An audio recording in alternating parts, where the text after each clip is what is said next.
Heading हो गया।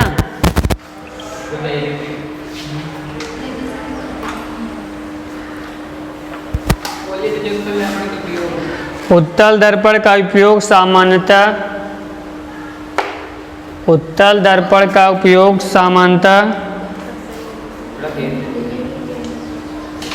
दर्पणों लिखो। उत्तल दर्पणों का उपयोग सामान्यतः वाहनों में किया जाता है। सामान्यतः वाहनों में किया जाता है।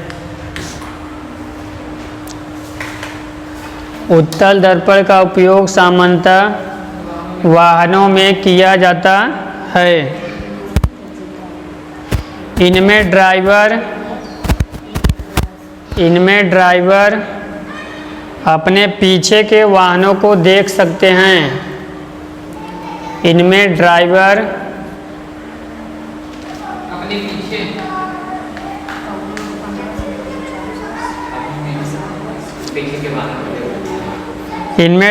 अपने पीछे के वाहनों को देख सकते हैं।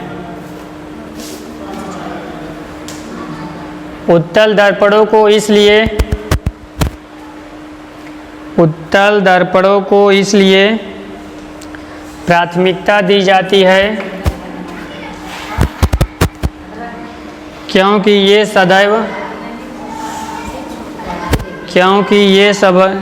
सदैव उत्तल दर्पण को इसलिए प्राथमिकता दी जाती है क्योंकि ये सदैव सीधा तथा छोटा प्रतिबिंब बनाते हैं। सीधा तथा छोटा प्रतिबिंब बनाते हैं क्योंकि ये सदैव सीधा तथा छोटा प्रतिबिंब बनाते हैं। शांत रहो जी।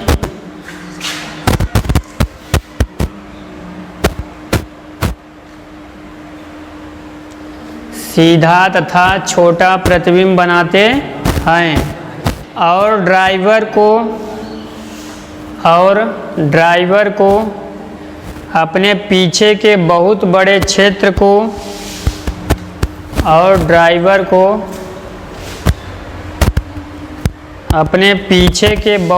क्षेत्र को देखने में समर्थ बनाते हैं।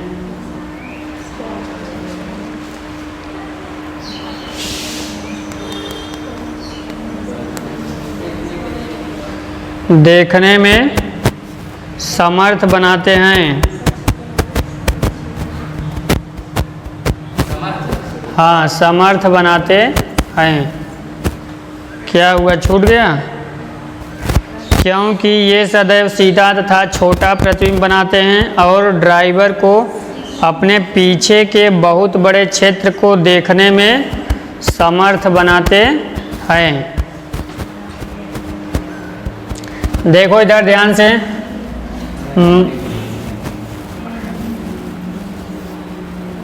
देखो इधर साइड में क्या होता है, सब गाड़ियों में एक शीशा लगा होता है बगल में ना। ठीक, ध्यान से देखो। ये जो हम लोग उसमें अवतल दर्पण में बात किए थे, मान लो ये गाड़ी के हेडलाइट में जो आगे होता है दो क्या लगा होता है, दो लाइट लगा होता है, तो उसमें किसका यूज हुआ था? अवतल दर्पण का। उसमें हम लोग ये बोले थे कि वाहनों के हेडलाइट मतलब जो सामने लगा होता है ना, हेडलाइट में अवतल दर्पण का यूज होता है। लेकिन ये जो बोल रहे हैं उत्तल दर्पण में, ये भी वाहनों में यूज होता है। ये क्या है, वाहनों के बगल में जो ड्राइवर अपने पीछे के सीन को देखने के लिए जिस दर्पण का यूज करते हैं वो होता है उत्तल दर्पण।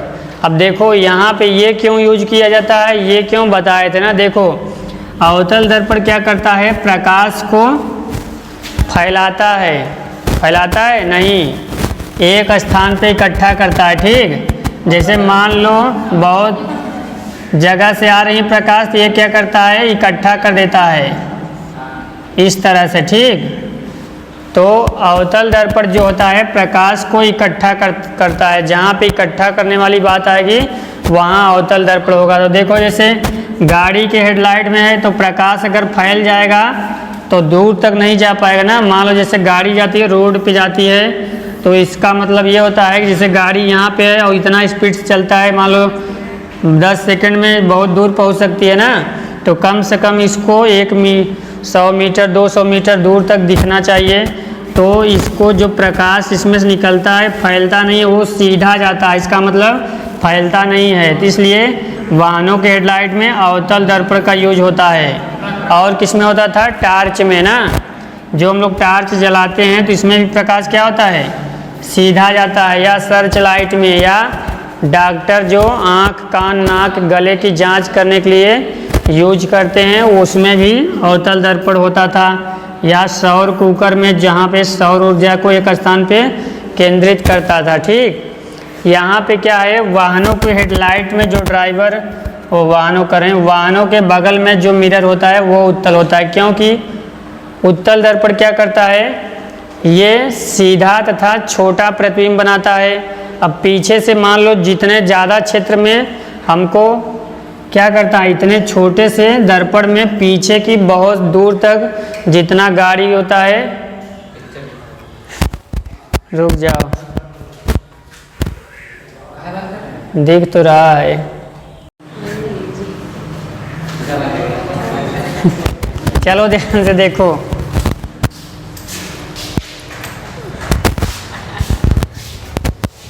हाँ देखो, इसमें क्या करता है, पीछे की गाड़ियाँ जितनी भी आती हैं, कोई भी आ रहा है आदमी, तो क्या होता है, सबका पीछे के बहुत बड़े क्षेत्र का इसमें पूरा इसी शीशे में दिख जाता है ना, छोटा और सीधा प्रतिबिंब बन जाता है, जिससे चालक क्या करते हैं, पीछे के सीन देख लेते हैं कि हाँ इधर से क्या आ रहा है, तो साइड देने में या अपना चलाने में आसानी होता है। तो देखो दूसरा उपयोग लिखो इसका, उत्तल दर्पण का दूसरा यूज लिखो, दुकानों में इनका इस्तेमाल।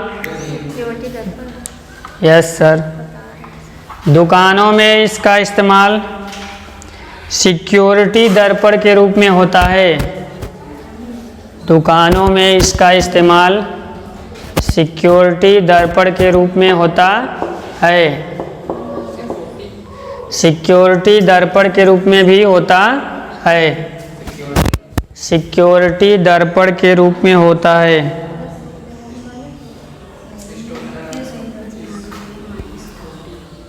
सिक्योरिटी दर्पण के रूप में होता है।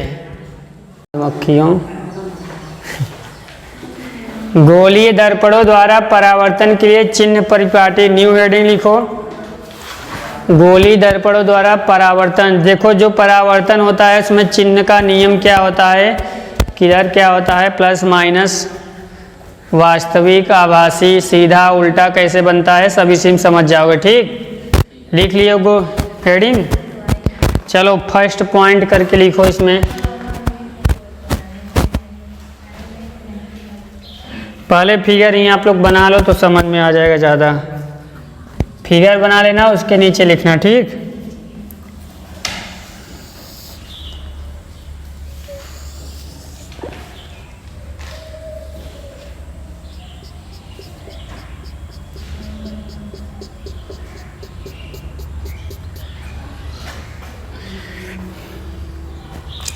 यहाँ पे क्या होता है, ध्रुव,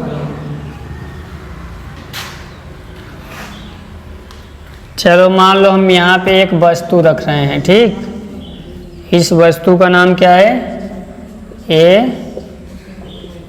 बी, एम एन। चलो देखो ध्यान से, बात ना करो ना, पीटेंगे वहीं। पीटे नहीं है कभी ना, चलो सर कभी पीटेंगे। हाँ गधाए, इतने में तो तुम आगे हो।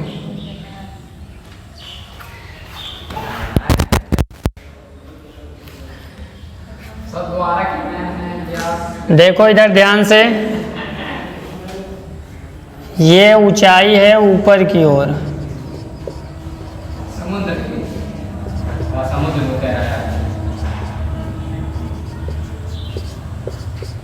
ऊपर की ओर ऊंचाई हम लोग लेंगे तो क्या लिखेंगे, प्लस।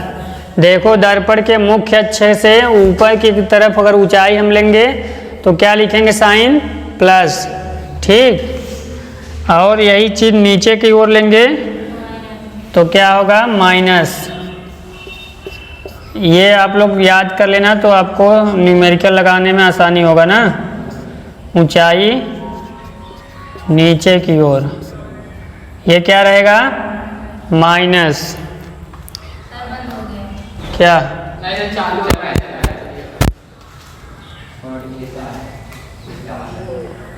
चल रहा है? हाँ देखो, दाईं ओर के दूरी, दाईं ओर की क्या होता है, पॉजिटिव। बाईं ओर की दूरी क्या होती है, बाईं ओर की दूरी। चार्ज नहीं है क्या, मोबाइल बंद हो गया फिर। दाईं ओर की दूरी पॉजिटिव होती है, बाईं ओर की दूरी निगेटिव होती है। ये है आपका यमियन। चलो हो गया। इसको यहाँ पे बना लेना। ये कहाँ से दूरी है, बाईं ओर, ये कहाँ है, शांत रहो सर। चलो देखो ध्यान से, इधर ऊपर की ओर जाएंगे तो पॉजिटिव होगा, दाहिने ओर जाएंगे तब पॉजिटिव होगा, नीचे और बाईं ओर आएंगे तो निगेटिव होगा। लिखो इसमें फर्स्ट पॉइंट, बना के जल्दी से लिखो। गोली दर्पण के परावर्तन के लिए चिन्हों का परिपाटी नियम है। ठीक,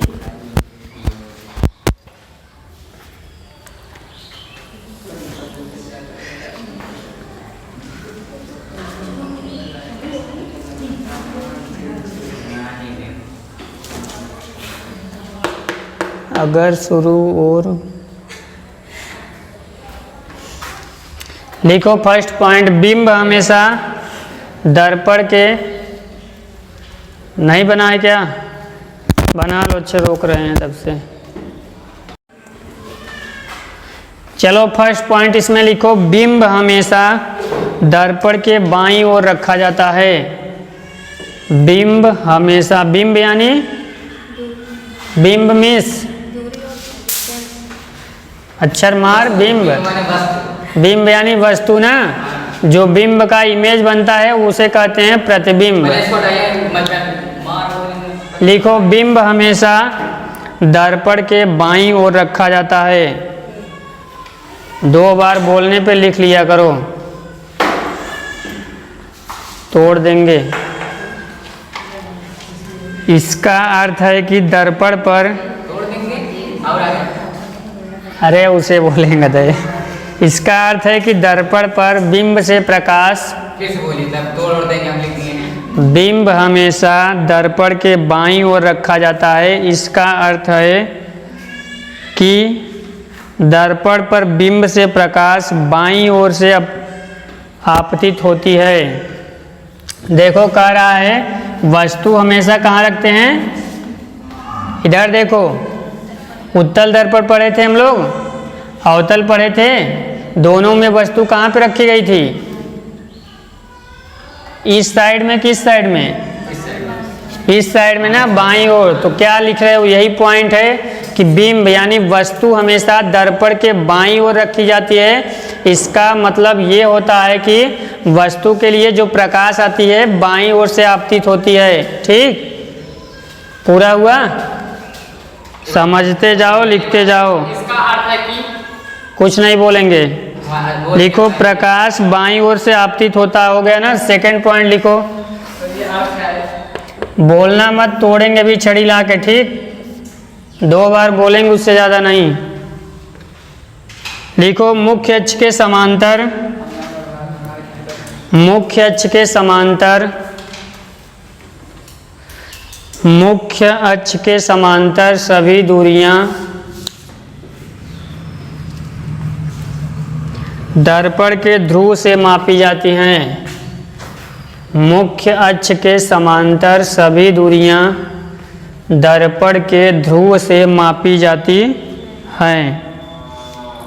इसमें देख लो, जैसे मान लो वस्तु यहाँ पे रखी गई है कोई, यहाँ पे होता है मुख्य अक्ष के दर्पण का ध्रुव, तो जो भी डिस्टेंस हम लोग मापेंगे इधर इधर, चाहे यहाँ पे रखो अनंत पे या सी से परे या सी पर, सी तथा फोकस के बीच में या फोकस पर या एफ तथा पी के बीच में, तो दूरी कहाँ से मापोगे?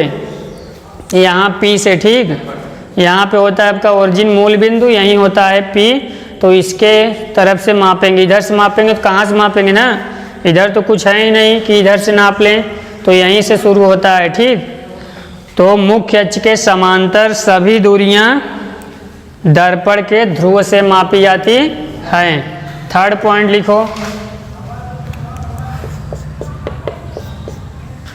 थर्ड पॉइंट लिखो।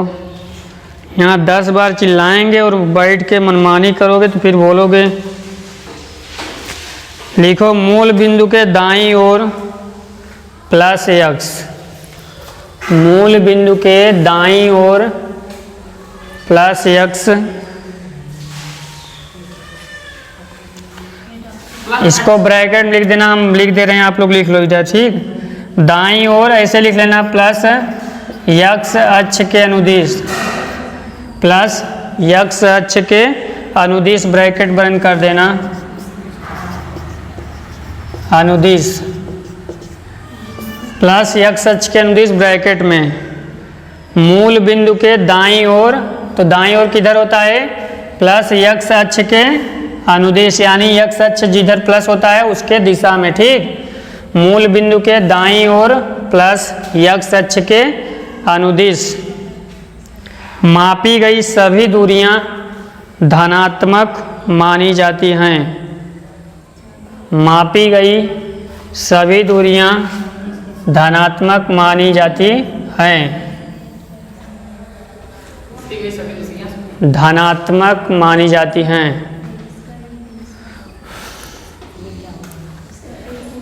चलो यहाँ समझ लो, कर रहा है मुख्य अक्ष के समांतर, देखो इधर दाईं ओर। ठीक, दाईं ओर क्या कर रहा है? प्लस एक्स अक्ष के अनुदिश, यानी यहाँ से इसके समांतर दाईं ओर इधर है तो एक्स अक्ष के अनुदिश है, यानी एक्स अक्ष प्लस जिधर में प्लस एक्स से जा रहा है उसके दिशा में जितनी भी दूरियां हम लोग लेंगे वो सब क्या होगा?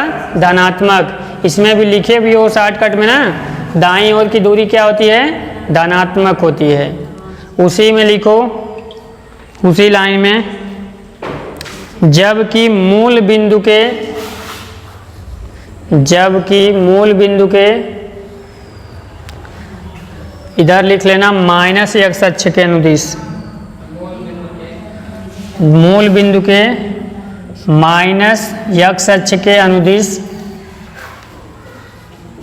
मूल बिंदु के माइनस एक्स अक्ष के अनुदिश, ब्रैकेट बंद कर देना अनुदिश के बाद, भिन्न भिनाओ ना सर, माइनस एक्स अक्ष के अनुदिश, ब्रैकेट बंद हुआ।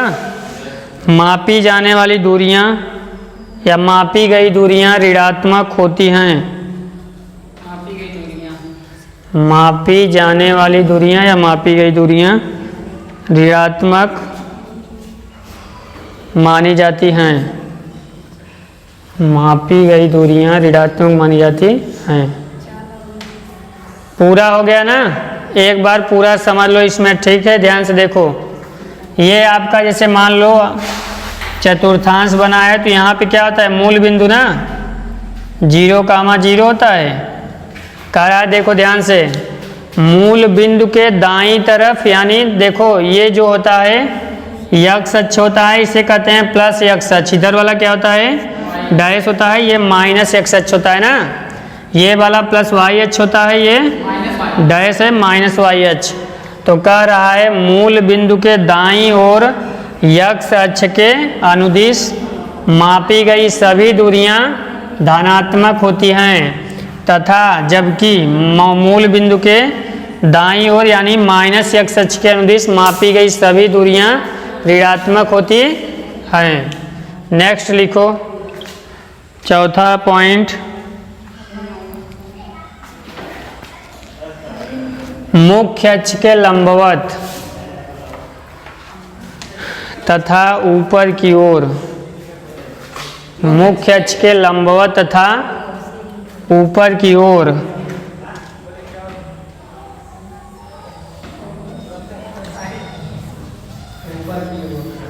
ऊपर की ओर क्या होता है, वाई अक्ष होता है ना, कैसा होता है, प्लस, तो लिख लेना प्लस वाई अक्ष के अनुदिश ब्रैकेट में, मुख्य अक्ष के लंबवत तथा ऊपर की ओर ब्रैकेट में लिख लेना प्लस वाई अक्ष के अनुदिश। देखो ये आपका है मुख्य अक्ष, कर रहा है ऊपर की ओर, तो क्या होगा प्लस वाई अक्ष के अनुदिश, यहाँ चतुर्थांश में समझोगे तो यहाँ पे होगा वाई अक्ष के अनुदिश मापी जाने वाली दूरियां धनात्मक मानी जाती हैं।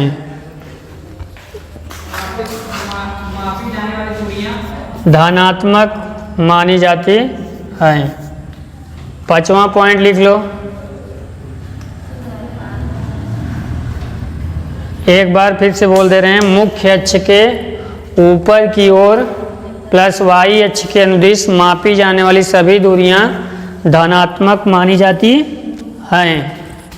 ठीक, छठवां पॉइंट लिख लो कि पांचवा है, पांचवा, मुख्य अक्ष के लंबवत तथा नीचे की ओर, इसमें क्या था, मुख्य अक्ष के लंबवत ऊपर की ओर प्लस वाई अक्ष के अनुदिश, इसमें क्या है, मुख्य अक्ष के लंबवत नीचे की ओर माइनस वाई अक्ष के अनुदिश, ब्रैकेट में लिख लेना माइनस वाई अक्ष के अनुदिश, नीचे की ओर मुख्य अक्ष के लंबवत नीचे की ओर, यहाँ ब्रैकेट में लिख लो माइनस वाई अक्ष के अनुदिश मापी गई दूरियां या मापी जाने वाली दूरियां ऋणात्मक मानी जाती हैं। मापी जाने वाली दूरियां ऋणात्मक मानी जाती हैं। हो गया, ये 5 पॉइंट आपका गोली दर्पण परावर्तन के चिन्ह परिपाटी के नियम हैं। अब पांचों जल्दी से हमको बताओ एक साथ में।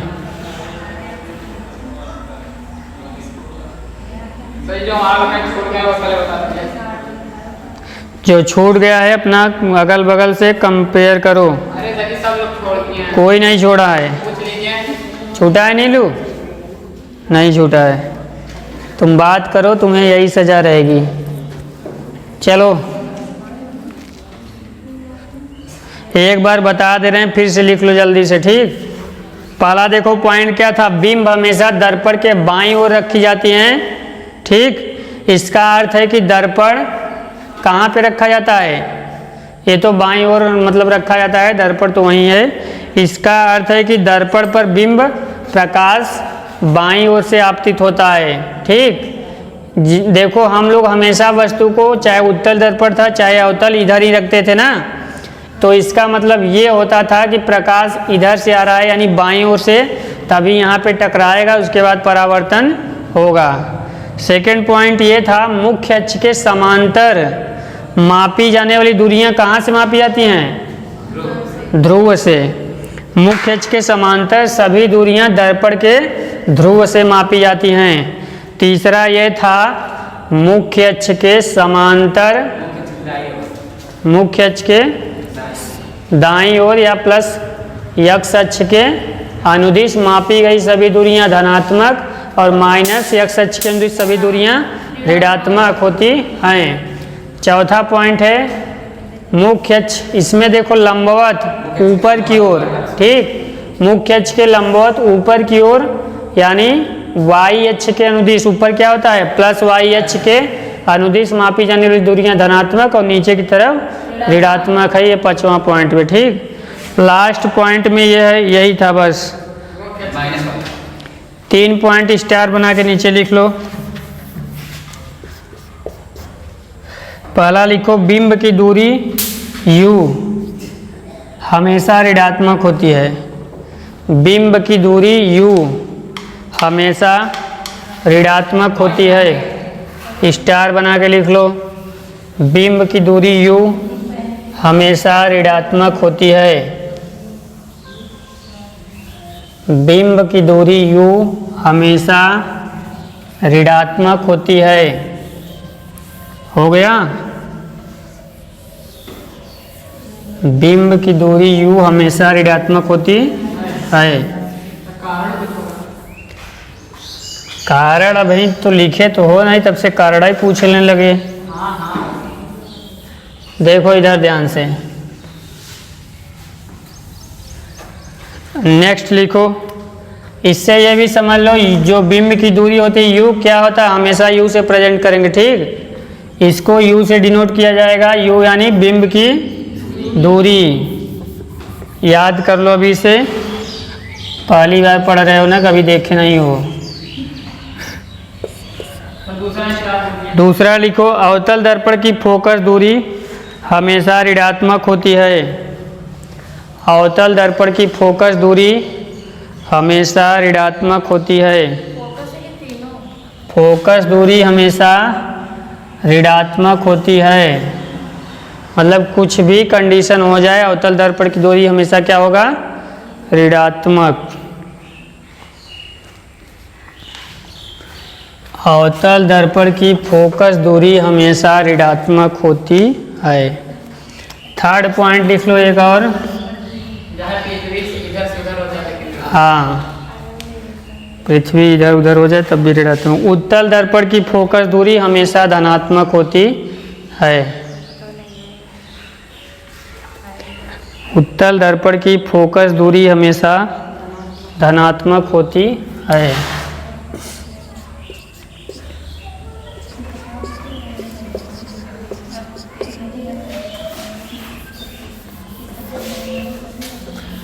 ध्यान से देखो इधर,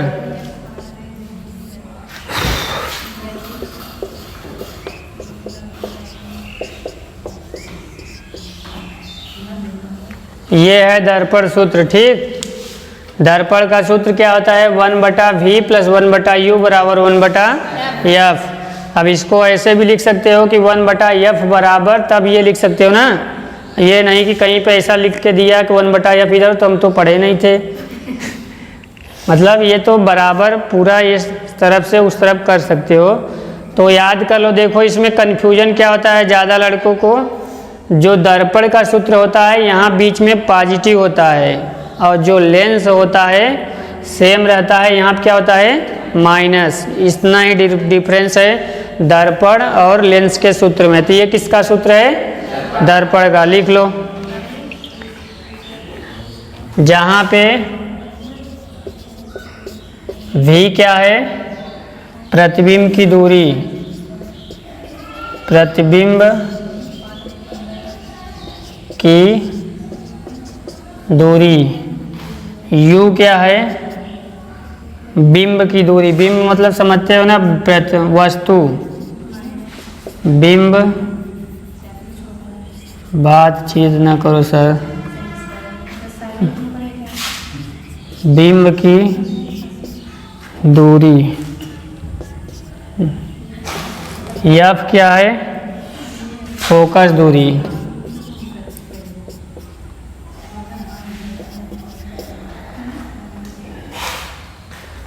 हो गया।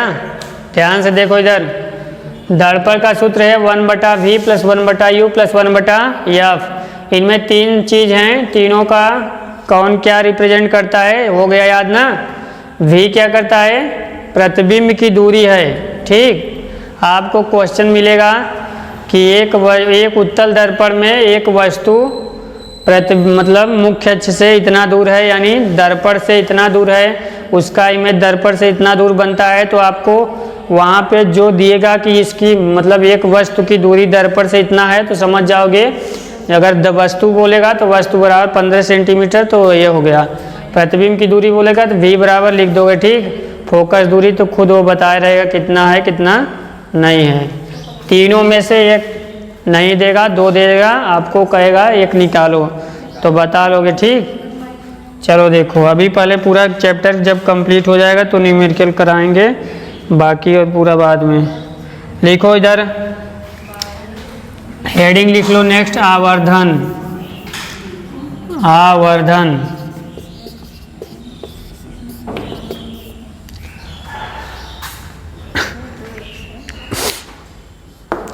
चलो आज तो नहीं हो पाएगा, लेकिन कल पूरा कंप्लीट हो जाएगा और कुछ कल एक एक फार्मूला पे न्यूमेरिकल भी हो जाएगा। आवर्धन लिखो, गोली दर्पण द्वारा उत्पन्न वह आपेक्षिक विस्तार है। गोली दर्पण द्वारा उत्पन्न, कुछ समझ रहे हो इधर कि अपना ही लिख रहे हो? बात तब करने से क्या मतलब है ना, घर पे जाओ लिखो, गोली दर्पण द्वारा उत्पन्न वह आपेक्षिक विस्तार है। आवर्धन क्या है? गोली दर्पण द्वारा वह आपेक्षिक विस्तार है जिससे ज्ञात होता है कि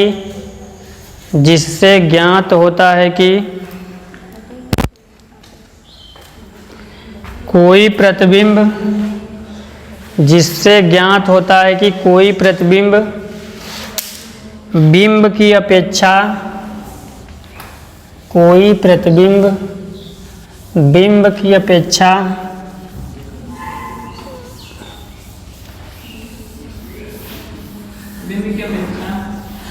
कोई प्रतिबिंब बिंब की अपेक्षा कितना गुना आवर्धित है, कितना गुना आवर्धित है, कितना गुना आवर्धित है, कितना गुना आवर्धित है।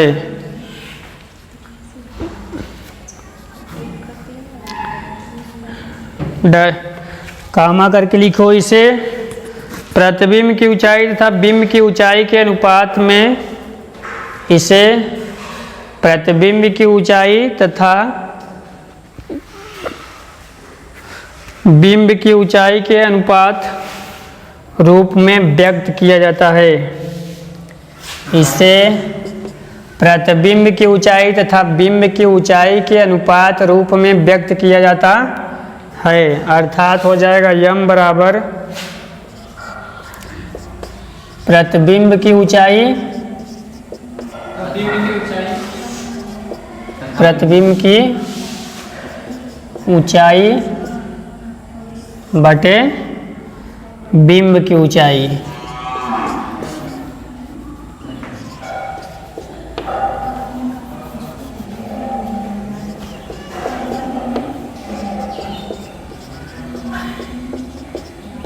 ज्यादा हंसी आ रही है, फूल ही नहीं समा रहे ना, हड्डियां उड्डियां नहीं तोड़वाना है। चलो ध्यान से देखो इधर, अभी हम लोग क्या पढ़े थे? आवर्धन का मतलब ये है कि मतलब प्रतिबिंब बिंब की अपेक्षा कितना ज़्यादा आवर्धित, यानी कितना ज़्यादा बड़ा है। ठीक, तो इसका क्या है, प्रतिबिंब की ऊंचाई अगर आपको मालूम है, उसमें बिंब की ऊंचाई से डिवाइड कर दोगे तो पता चल जाएगा कितना गुना उससे ज़्यादा आवर्धित है। क्या पूछ रहे, बोलो। बहुत चालाक लड़का है। इसे प्रतिबिंब की ऊंचाई तथा बिंब की ऊंचाई के अनुपात के रूप में व्यक्त किया जाता है। इसे प्रतिबिंब की ऊंचाई तथा बिंब की ऊंचाई के अनुपात के रूप में व्यक्त किया जाता है। हो गया? यहाँ देखो फार्मूला में वही तो लिखा गया है ना, प्रतिबिंब की ऊंचाई तथा बिंब की ऊंचाई दोनों को जो बटे में लिखा जाता है वही बोलते हैं अनुपात। अनुपात के रूप में व्यक्त किया जाता है किसे? आवर्धन को। हो गया सर? अर्थात इसको फार्मूला में लिख सकते हो, यम बराबर एच आई बटे एच ओ माइनस बी बटा यू।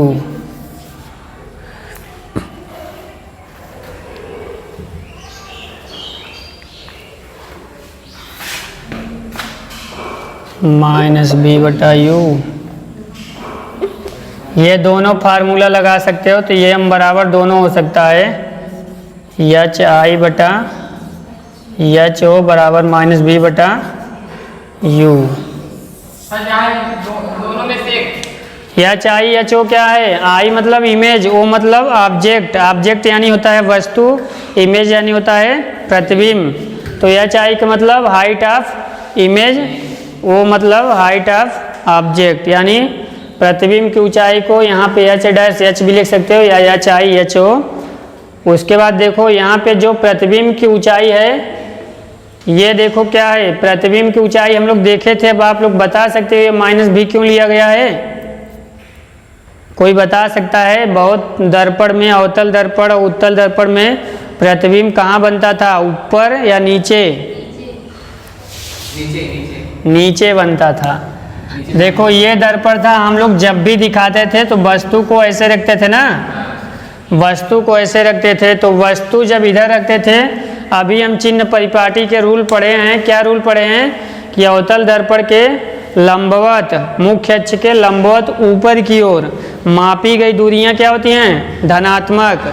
तो ये क्या है? वस्तु है। तो वस्तु को हम लोग अभी इसमें फार्मूला में समझे थे ना कि u क्या होता है? वस्तु की ऊंचाई या वस्तु की दूरी। तो u क्या लिए? ऊपर प्लस।